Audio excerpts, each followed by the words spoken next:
प्रिय मित्रों, परमेश्वर का वचन बाइबल इस बात को कहता है कि परमेश्वर इस संसार को और संसार के लोगों को उनके पाप का दंड देने जा रहा है।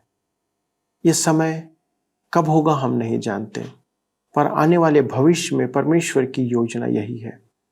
लेकिन इस दंड के बीच परमेश्वर ने उन लोगों के लिए जो वचन के अनुसार चलते हैं, उसकी बातों को मानते हैं, उनके लिए एक सुरक्षा की आशा दिया है। वो सुरक्षा की आशा परमेश्वर का वचन अपने भविष्यवक्ता दानियल के द्वारा प्रकट करता है, उन भेदों को समझने के लिए कि कैसे परमेश्वर अपनी सुरक्षा उन लोगों को प्रदान करेगा जब परमेश्वर का क्रोध इस पृथ्वी पर प्रकट किया जाएगा। तो यदि आप जानना चाहते हैं वो कौन सी बातें हैं, वो कैसी सुरक्षा है, तो आइए दोस्तों मेरे साथ इस अध्ययन में शामिल हो जाइए और परमेश्वर के वचन के उन भेदों को जानिए।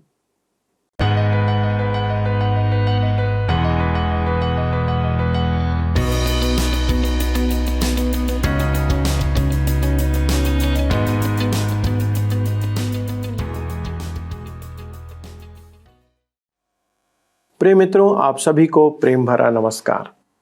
आप सभी इस समय हमारे साथ सत्यवचन बाइबल अध्ययन में शामिल हैं और मैं अपनी पूरी टीम की ओर से आपका स्वागत करता हूं।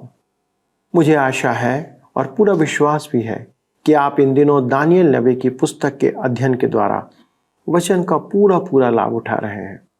दोस्तों, दानियल की पुस्तक का अध्याय 7 बहुत ही महत्वपूर्ण है, क्योंकि इसमें हमें पूरे संसार के राज्य, अंत का राज्य और अनंत राज्य जो परमेश्वर के पुत्र यीशु मसीह का है, उसकी पूरी छवि प्रदान की गई है। दानियल अपने दर्शन के द्वारा विचलित हो जाता है, क्योंकि वह ऐसे समय को देख रहा था जो मनुष्य के विचार और कल्पना से बाहर है। एक ऐसा समय जिसकी हम कल्पना भी नहीं कर सकते। दोस्तों, ये समय ऐसा होगा कि सामान्य मनुष्य और खास लोग भी परेशान और विचलित हो जाएंगे। इन बातों से दानियल परेशान हो जाता है, क्योंकि उसे समझ आ रहा था कि जब यह सब कुछ घटेगा तब के लोगों का हाल बहुत ही कष्टदायक होगा। आज भी सभी मनुष्यों के लिए आशा के संदेश को हम देखेंगे, जो इन सभी बातों के बीच दानियल को प्रकट किया गया। दोस्तों, यही आशा का संदेश सारे मनुष्यों के लिए है, जो स्वर्गदूतों ने गडेरियों को सुनाया था कि मैं तुम्हें बड़े आनंद का सुसमाचार सुनाता हूं, जो सब देशों के लोगों के लिए होगा कि आज दाऊद के नगर बैतलहम में तुम्हारे लिए एक उद्धारकर्ता जन्मा है और यही मसीह प्रभु है। दोस्तों, संसार के सभी दुखों के मध्य, सारी परेशानियों के बीच हमारे लिए एकमात्र आशा है, प्रभु यीशु मसीह। दोस्तों, आप आंखें बंद करके उस पर विश्वास कर सकते हैं, भरोसा कर सकते हैं। परमेश्वर की उपस्थिति भय योग्य है, क्योंकि वह पवित्र है, पर उसके साथ होने से हमें किसी बात का भय नहीं है, क्योंकि वह ही सबसे सुरक्षित शरण स्थान है। आइए मित्रों, हम अध्ययन में आगे बढ़ते हुए देखते हैं कि परमेश्वर उन लोगों के लिए किस प्रकार की आशा का संदेश देता है। मित्रों, जैसा कि आप सब जानते हैं कि हम इन दिनों दानियल की पुस्तक से अध्ययन कर रहे हैं। दानियल ने एक और दर्शन देखा, जिसमें मनुष्य के पुत्र अर्थात प्रभु यीशु को परमेश्वर के समक्ष लाया गया और उसको प्रभुता और महिमा दी गई कि सब देश, सब जातियां और भाषाएं उसके अधीन हो जाएं और उसकी प्रभुता सदा तक अटल और अविनाशी रहेगी। मीका की भविष्यवाणी भी यही कहती है कि सब जातियां प्रभु के पर्वत पर उसे दंडवत करने और उसके मार्ग सीखने आया करेंगी। आज हम अपने अध्ययन में पशुओं का अर्थ देखेंगे। आइए हम देखें पशुओं का अर्थ। दानियल की पुस्तक 7 अध्याय उसके 15 और 16 पद में लिखा है, मुझ दानियल का मन विकल हो गया और जो कुछ मैंने देखा था उसके कारण मैं घबरा गया। तब जो लोग पास खड़े थे उनमें से एक के पास जाकर मैंने उन सारी बातों का भेद पूछा। उसने यह कहकर मुझे उन बातों का अर्थ बताया। मित्रों, ध्यान दीजिए, प्रतिमा का स्वप्न देखकर नबूकदनेस्सर परेशान हो गया था और यह दर्शन देखकर दानियल परेशान हो उठा था। अतः वह दर्शन का अर्थ समझने के लिए एक स्वर्गिक प्राणी के पास जाता है। आइए हम पढ़ते हैं दानियल 7 अध्याय के 17 पद। लिखा है, उन 4 बड़े बड़े जंतुओं का अर्थ 4 राज्य हैं जो पृथ्वी पर उदय होंगे। ये 4 पशु सिर्फ राज्य ही नहीं परंतु राजा भी थे।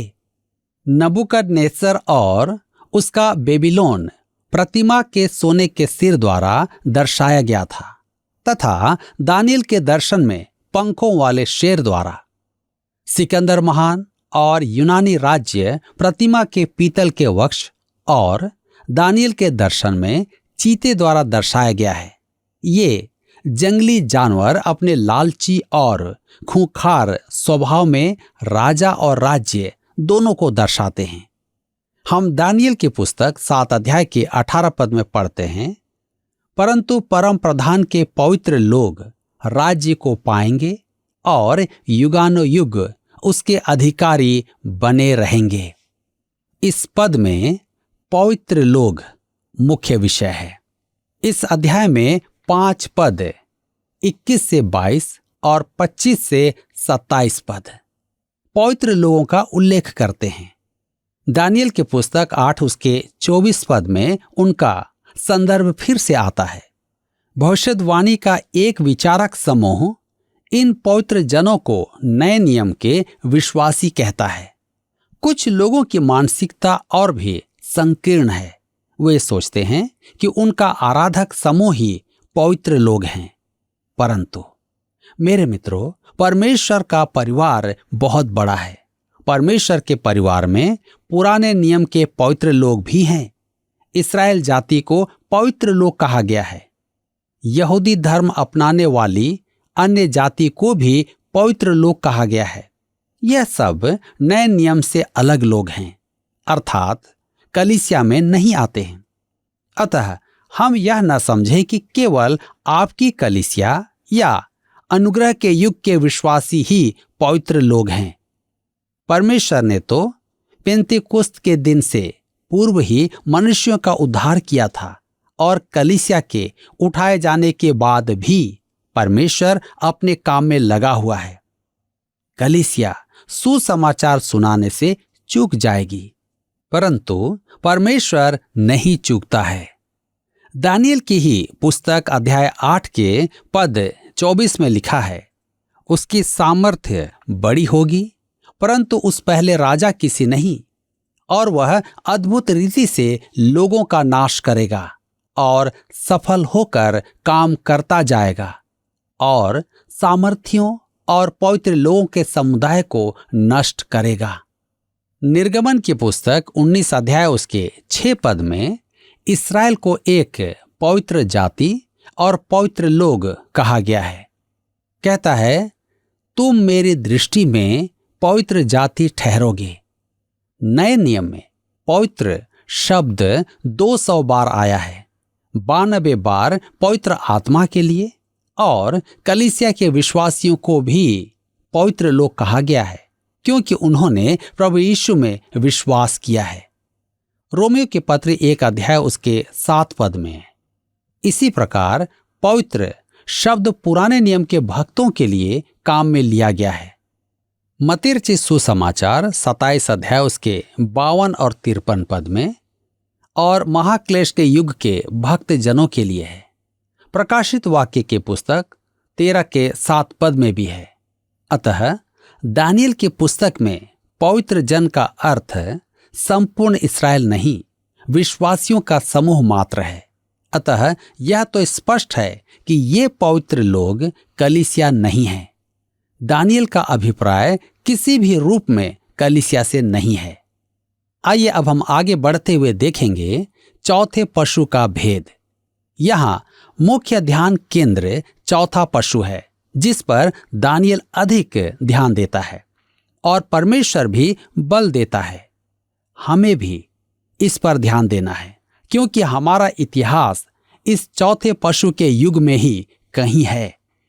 दानियल की पुस्तक 7 अध्याय उसके 19 और 20 पद में लिखा है, तब मेरे मन में यह इच्छा हुई कि उस चौथे जंतु का भेद भी जान लूं, जो अन्य तीनों से भिन्न और अति भयंकर था, और जिसके दांत लोहे के और नख पीतल के थे। वह सब कुछ खा डालता और चूर चूर करता और बचे हुओं को पैरों से रौंद डालता था।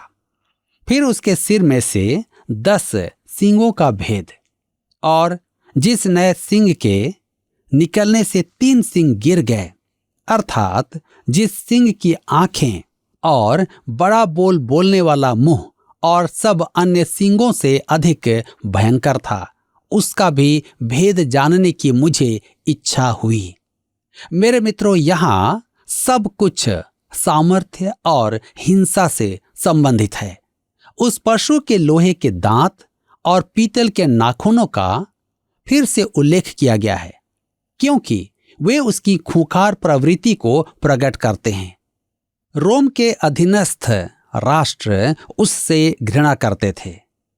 हन्निबाल ने रोम की निर्दयता का बदला लेने की शपथ ली थी, और वह इस उद्देश्य के निमित्त जीता रहा, परंतु अंत में रोम ने उसका दमन किया। रोम ने अपनी कठपुतली के द्वारा उद्धारकर्ता परमेश्वर के पुत्र का इनकार किया। उसने प्रभु यीशु से एक घृणा भरा व्यंग्यपूर्ण प्रश्न किया था, सत्य क्या है? रोम ने प्रभु यीशु को क्रूस पर चढ़ाया और कलीसिया को सताया था। उस पशु के 10 सींग उगे जो आगामी विकास को दर्शाते हैं। ये सींग मृतक पशु के नहीं थे। यह एक अलग राज्य की स्थापना नहीं है। रोम आज भी टुकड़ों में बटा हुआ है, जैसे यूरोप, उत्तरी अफ्रीका और कुछ भाग एशिया में आज भी विद्यमान है। परंतु हम इन राष्ट्रों के नाम निश्चयात्मक रूप से नहीं ले सकते। अंत समय में 3 सींग छोटे सींग के समक्ष गिर जाएंगे। यह छोटा सींग व्यक्तित्व, योग्यता और भ्रम फैलाने में और सार्वजनिक अनुरोध करने में प्रतापी होगा। यह छोटा सींग ख्रिस्त विरोधी पाप का पुरुष, जिसे हम दूसरा थिस्सलुनीकियों की पत्री 2 अध्याय उसके 3 और 4 पद में पढ़ते हैं, और पहला पशु प्रकाशित वाक्य की पुस्तक 13 अध्याय उसके 3 से 6 पद में है। आइए हम आगे पढ़ें। दानियल की पुस्तक 7 अध्याय उसके 21 पद लिखा है, फिर मैंने देखा था कि वह सिंह पवित्र लोगों के संग लड़ाई करके उन पर उस समय तक प्रबल भी हो गया। मेरे प्रियो, यहां ध्यान देना आवश्यक है कि ख्रिस्त विरोधी के मार्गदर्शन में रोम का फिर से उदय होगा। प्रकाशित वाक्य की पुस्तक 13 अध्याय उसके 7 पद में लिखा है, उसे यह अधिकार दिया गया कि पवित्र लोगों से लड़े और उन पर जय पाए, और उसे हर एक कुल और लोग और भाषा और जाति पर अधिकार दिया गया। यह महाक्लेश के अंत में छोटा सा समय होगा। प्रकाशित वाक्य की पुस्तक 11 अध्याय उसके 3 पद, 12 अध्याय उसके 6 पद, 13 अध्याय उसके 5 पद में हम पाते हैं। परंतु महाक्लेश से पूर्व कलीसिया उठा ली जाएगी। रोमी लड़ाकू लोग थे। आज मनुष्य शांति के नारे लगाता है, परंतु हम शांति प्रिय लोग नहीं हैं। पहला थिस्सलुनीकियों की पत्री 5 अध्याय उसके 3 पद में लिखा है, जब लोग कहते होंगे कि कुशल है और कुछ भय नहीं, तो उन पर एकाएक विनाश आ पड़ेगा। जिस प्रकार गर्भवती पर पीड़ा, और वे किसी रीति से न बचेंगे। मेरे मित्रों, लड़ना हमारा स्वभाव है। इतिहास में मानव जाति ने 15,000 युद्ध किए हैं और 8,000 शांति के समझौते किए हैं, परंतु इस संपूर्ण समय में उसने केवल 200 से 300 वर्ष शांति के बिताए हैं। मनुष्य का स्वभाव ही लड़ना है। रोमी साम्राज्य को फिर से संगठित किया जाएगा और यह काम ख्रिस्त विरोधी करेगा। वह विश्व शक्ति बनेगा। लिखा है कि वह स्वर्ग के परमेश्वर की निंदा करेगा। प्रकाशित वाक्य की पुस्तक 13 अध्याय उसके 6 पद में लिखा है, उसने परमेश्वर की निंदा करने के लिए मुंह खोला कि उसके नाम और उसके तंबू अर्थात स्वर्ग के रहने वालों की निंदा करे। आज यूरोप का परिदृश्य क्या है? द्वितीय विश्व युद्ध के बाद ही एक प्रोफेसर ने यूरोप का भ्रमण किया और पाया कि वहां के निवासियों में हिटलर या नेपोलियन जैसे एक और अगुवे की मनोकामना है, जो उनके पहले जैसा वैभव, महिमा और समृद्धि को पुनः स्थापित कर पाए। बिशप फुलटन जे शीन का कहना था कि ख्रिस्त विरोधी एक महान मानवता का पुतला बनकर आएगा और शांति, समृद्धि और बहुतायत की चर्चा करेगा। परमेश्वर की ओर होने के लिए नहीं, स्वयं में अंत होने को। वह मनोवैज्ञानिक उपायों द्वारा मनुष्य को दोषी विवेक से मुक्ति दिलाएगा और जब मनुष्य को सुधारवादी और उदार न कहा गया तो उन्हें लज्जित करेगा। वह भ्रम उत्पन्न करेगा कि जब तक समाज का विकास न हो, मनुष्य का विकास संभव नहीं। मेरे मित्रों, संसार यूरोप की एकता की ओर अग्रसर है। उनके बाजार की एकता से तो स्पष्ट है कि यूरोप इसी दिशा में आगे बढ़ रहा है, परंतु इसका अर्थ यह नहीं कि हम अंत समय में हैं। यूरोप की एक और घटना उनके संगठन का मनोवैज्ञानिक आधार प्रकट करती है। इटली, फ्रांस और जर्मनी का युवा वर्ग इतालवी, फ्रांसीसी और जर्मन कहलाना पसंद नहीं करता है। वे यूरोपवासी कहलाना अधिक अच्छा समझते हैं। यह ख्रिस्त विरोधी के आगमन की कैसी तैयारी है। आज यूरोप पेड़ पर लगे पके फल के समान है। ख्रिस्त विरोधी को तो बस आकर वह फल तोड़ लेना है, परंतु वह कलीसिया के उठाए जाने तक नहीं आ पाएगा, जैसा कि हम पहला और दूसरा थिस्सलुनीकियों की पत्री में पढ़ते हैं। दानियेल की पुस्तक 7 अध्याय के 22 पद में आगे लिखा है, जब वह अति प्राचीन न आया और परम प्रधान के पवित्र लोग न्यायी न ठहरे और उन पवित्र लोगों के राज्याधिकारी होने का समय न आ पहुंचा। ध्यान दीजिए, लिखा है अति प्राचीन। यह प्रभु यीशु है। एकमात्र वही है जो ख्रिस्त विरोधी का दमन कर पाएगा। तब आगे कहता है पवित्र लोग। ये नए नियम के नहीं, पुराने नियम के पवित्र जन हैं।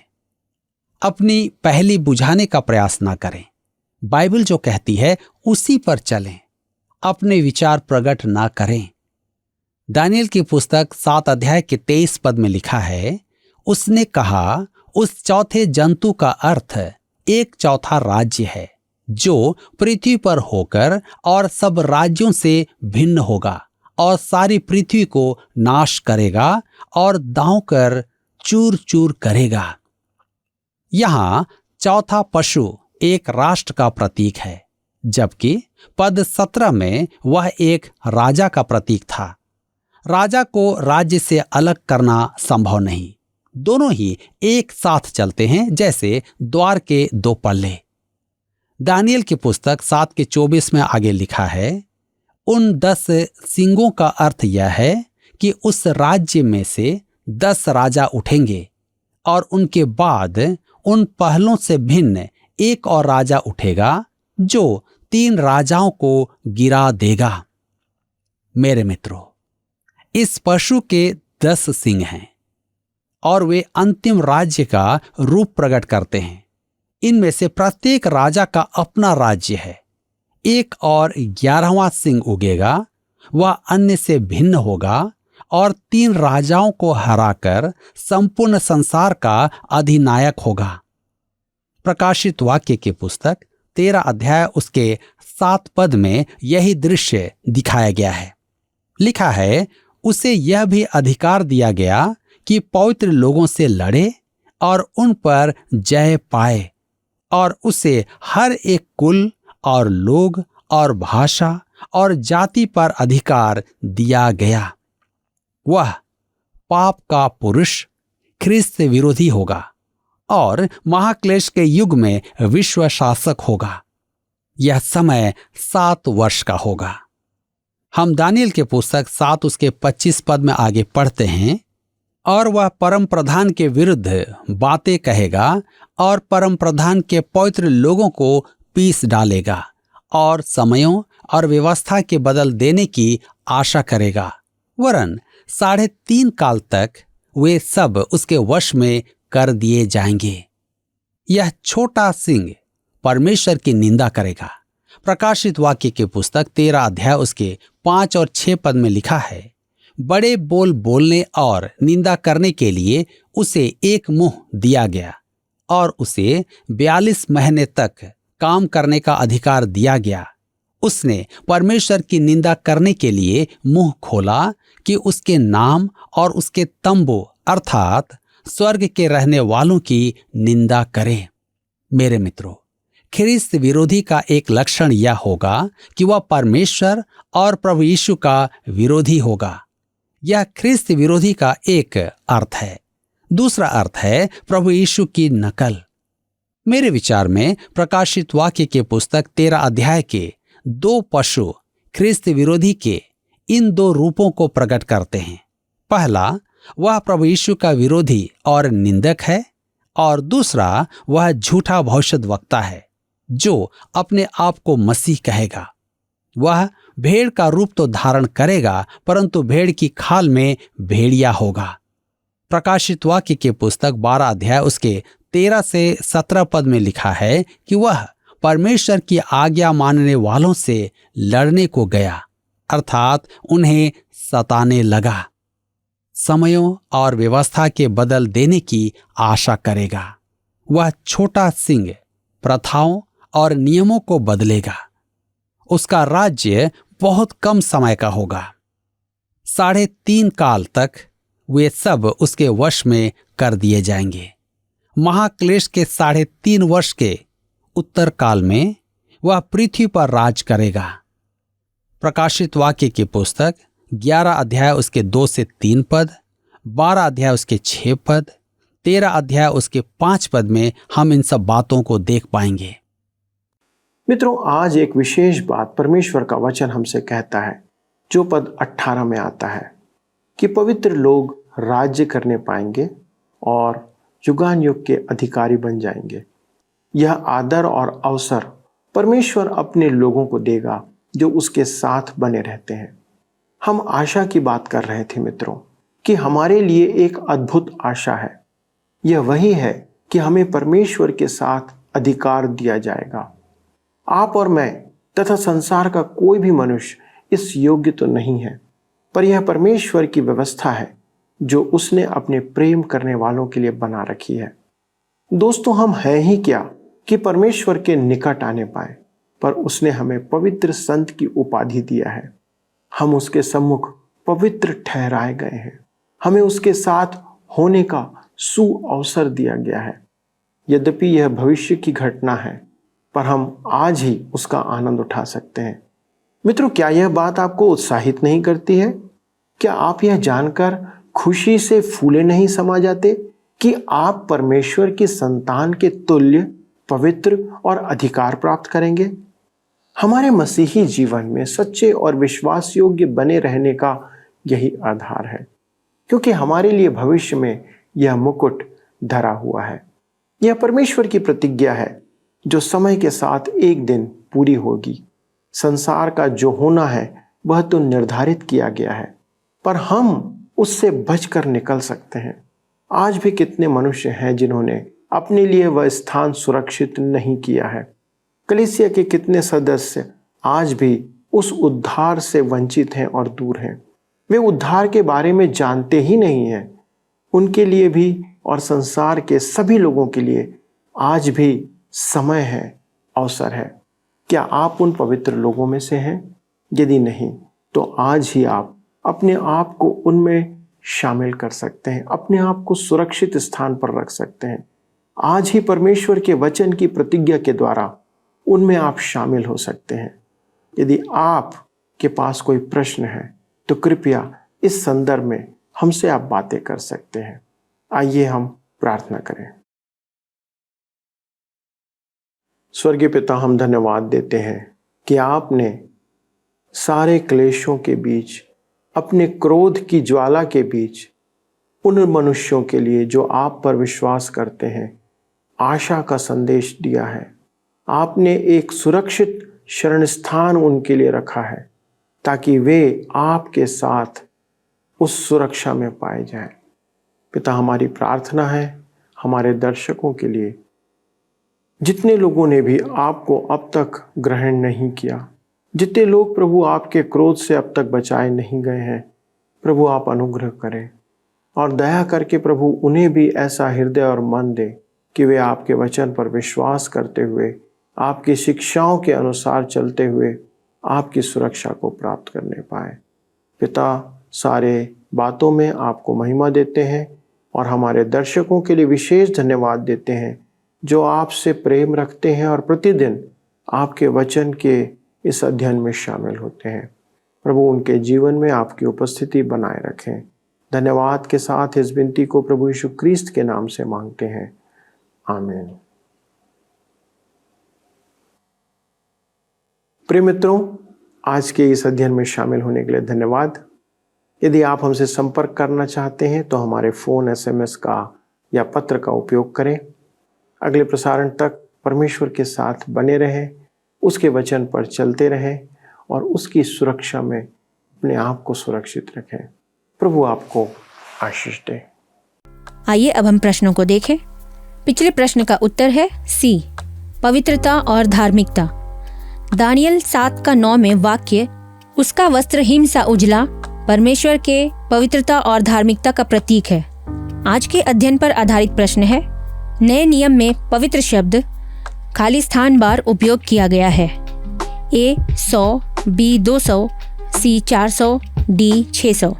मित्रों, इस प्रश्न का उत्तर हमें कल सुबह 6 बजे से पहले विकल्प A, B, C या D के साथ अपना नाम, पता, स्थान के साथ 9651433397 पर SMS या WhatsApp करें। क्या आपको यह कार्यक्रम पसंद आया? अभी हमें एक मिस कॉल करें और आप अगले विजेता हो सकते हैं।